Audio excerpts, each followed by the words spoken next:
Here it is. Ministers have been particularly critical of Mickey Mouse degrees that saddle student with debt but add little to their employment prospects. There it is, Mickey Mouse degrees. And I think, unfashionable though it is, to suggest that if you never went to university and know absolutely nothing about this issue, your opinion is utterly worthless.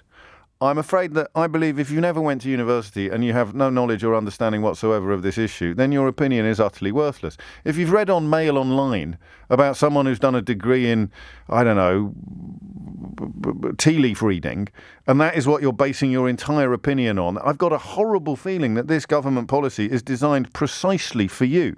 It's designed to appeal to the ignorant bigotry of people who read a story in the Mail Online 10 years ago about somebody taking a degree in lama farming and has decided as a result of that huge swathes of the population are going away to university, taking out epic amounts of debt, which if they don't earn above a certain threshold, they never have to repay, while many of our rivals on the world stage, in global Britain's rivals on the world stage, still get free education to the higher level, free tertiary education, further and higher education.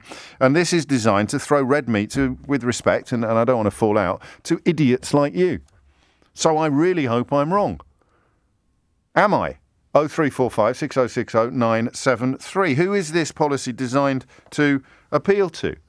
Idiots who've read a story about babby washing and llama farmer studies in the Mail Online 10 years ago, or does it actually address a real and present problem? And I think the only people can answer that question are people who didn't do brilliantly in their GCSEs, who failed their maths and English GCSEs, but went on to university, went on to higher education. And if you can tell me, if you can look me in the eye and tell me that the experience was a waste of time and you wish you'd never done it, then it's important that we listen to you. I imagine there's going to be a balance of opinion here. Some people who went down that road think it was the best thing that they ever did, and some people regret it. So who are they taking this away from? Well, again, it's going to be economic, isn't it? Just like the lateral flow tests. The decision to take away free lateral flow tests is going to hit poorer people much, much harder and much more differently from how it's going to hit people who can afford to pop into Boots and buy a basket full.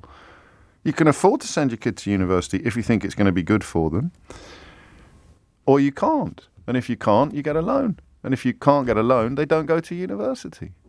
So it means that an exam you take at 16 under this government, and I personally don't see how it's going to work, not least because of discrimination legislation, but it doesn't stop them floating it on the front page of the Daily Telegraph.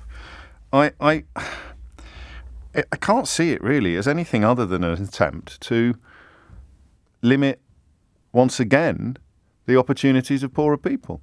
And of course we know that the more educated you are, the less likely you are to hold certain opinions regarding things like immigration and Brexit, which this government needs you to keep holding in order to survive and continue to distract you from all the things like the Russian questions we were asking in the last hour. Quick, look over there, there's a footballer kneeling. Oh, blimey, there's a National Trust property, teaching too much about the history of the actual National Trust property that I'm currently standing in. So the more educated you are, the more ridiculous you find positions like that, and the more at odds you will be with people like Priti Patel, Dominic Raab, Liz Truss, Nadine Dorries, and of course ultimately Boris Johnson.